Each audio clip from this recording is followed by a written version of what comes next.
الحمد لله الذي خلق السماوات والأرض في 6 أيام ثم استوى على العرش، وأشهد أن لا إله إلا الله، وأشهد أن سيدنا وحبيبنا ومولانا وهادينا محمدا صلى الله عليه وسلم.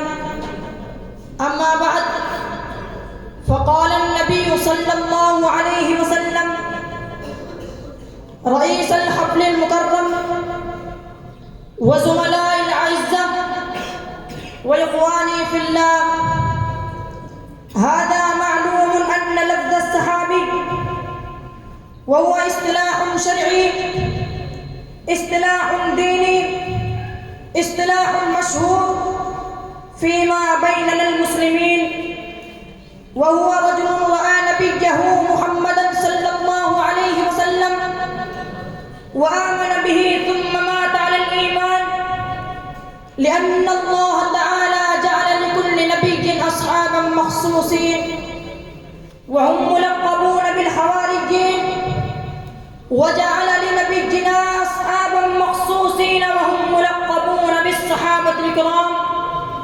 إن هؤلاء الصحابة الكرام وجدوا زمن النبوة، إنهم رأوا نبيهم وشاهدوا أحواله كلها، شاهدوا الحياة العملية لنبيهم ظاهرا وباطنا، خلوة وجلوة، سرا وعلنا، فآمنوا به إيمانا قويا، واعتقدوا به اعتقادا جازما، واعتنقوه اعتناقا تاما.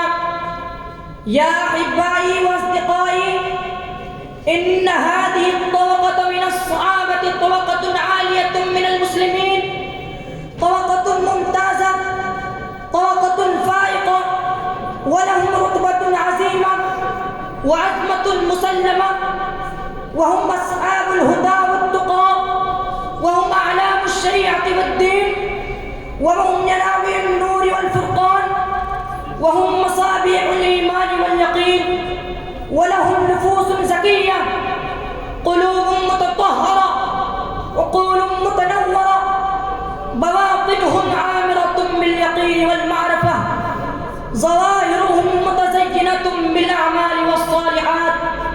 إنهم أبر قلوبا، وأعمقهم علما، وأقلهم تكلفا، وأبسطهم في المعيشة والمعاش. لو أقسموا على الله لا برهم. يا شبان الإسلام، إنهم دخلوا في الإسلام بكل من العزم واليقين، فبذلوا وجودهم الذاتي للدين الحنيف الذي أنزل من فوق 7 سماوات، وصرفوا حياتهم الثمينة لإعلاء كلمة الله، وأنفقوا مواهبهم القيمة لغلبة الدين، فزرعوا هذا الدين وسقوا بدمائهم وأموالهم وبأنفسهم ونفيسهم. إنهم جاهدوا لغلبة الدين، إنهم حملوا راية الإسلام فانتشروا في العالم، إنهم تركوا الأولاد والأوطان، تركوا الأموال والأزواج لتكون كلمة الله هي العليا. إنهم جادلوا الكفار والمشركين حتى قاتلوا وقتلوا.